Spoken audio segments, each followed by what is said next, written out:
Morning, everybody, and thank you very much to SDS Scotland for inviting me to come along today. Really just wanted to give you a few reflections on the piece of work that we did for the Scottish Government, looking at the impact really that the support in the right direction funding has had. There's a number of familiar faces in the audience, so it's also good to have an opportunity to thank the projects themselves, people who work with and who are supported by the projects for all the help that they gave us in doing this piece of research. I would suspect that most of you will be very familiar with the Support in the Right Direction Fund, but for those of you who aren't, it's about to come to the end of its second funding phase of 3 years, and over those two funding phases of 6 years, the Scottish Government has invested around about 12.7 million in supporting a range of projects across Scotland around capacity building for information and support for people having choice and control over the social care budgets. Very, very quickly, as I said, this piece of work was commissioned by the Scottish Government and was carried out in the second half of last year. The summary findings appeared a little earlier in the year.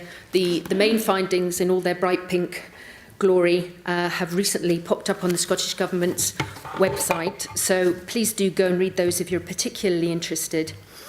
As I say, the focus was very much on how the surge funding has helped independent information and support services to build capacity, and through that building of capacity to enable people to achieve their personal outcomes and be in control of their own social care and make the decisions about their social care.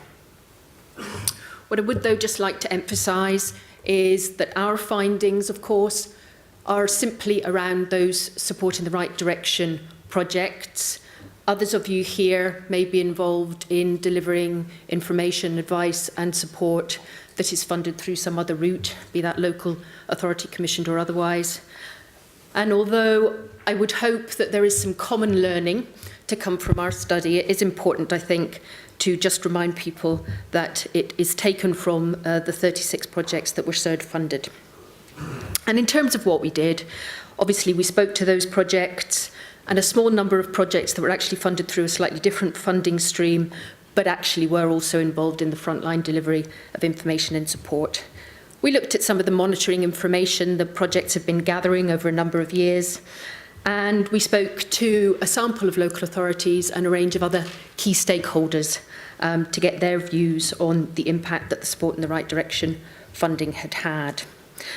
And critically, and most importantly of all, and it's really what I wanted to focus on this morning, we were really very privileged that 148 people in total either completed a survey for us about their experience of being helped or supported by a Support in the Right Direction funded project, or they spoke to us over the telephone, and in a few cases they very kindly came to some small group discussions. And also important to remember, I think, that around 3 out of 4 of the people that we spoke to and who gave us our views were people who had gone down the option 1 route. So I think it's important to realise that that doesn't necessarily mean they are typical of the whole body of people who might be looking for advice and support around choice and control, but not in any way to say that their views aren't very, very important. So, moving on. No. Do I need to point this at something? Oh, there we go. Gets there eventually. One of the things that I think we found quite surprising was the extent to which people who had been in contact with one of the SURD projects told us that, in fact, they knew virtually nothing or very little about SDS, stroke choice and control, before they got in contact with one of the projects. And I think one of the things that really struck us was that that was not to say that this was not a group of people who quite frequently had actually been referred onto a SURD project by a social worker. So effectively being in contact with social work, having a social worker, and even, I think, starting to have some of those conversations about how people might like to take some more choice and control over their social care budget, did not necessarily translate into people feeling at all informed about the choice and control agenda before they became clients of one of the CERD projects. And I think the thing that surprised me even more was that that also applied to some people who had extensive and long-standing contact with a social work service, and on occasions with people who had very, very significant budgets. So that level of engagement, the size of somebody's budget, did not necessarily at all translate into being aware of the options that people might have. And I think one of the particularly interesting things was that within that group of the 14% up there who did feel that they knew a reasonable amount, but were still looking for a little more help and support, there was a very strong correlation there with people who had experience of direct payments. So effectively those who knew were largely transferring over from direct payments, and for pretty much everybody else, at the point that they contacted CERD project, they really didn't feel that they had much of a sense of what it was all about. So we also asked people what they were looking for when they first made contact, and I think very much reflecting that lack of knowledge from the outset, many people were looking for some very basic information and advice about how they could, what the choices were, and how they could take some control of their social care budget.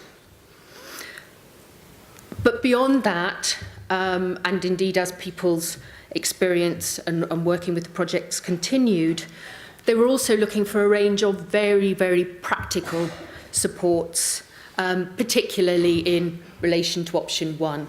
Now again, just to remind you, 3 out of 4 of the people we spoke to were people who are using option 1, so there's an extent to which that's an inevitable correlation.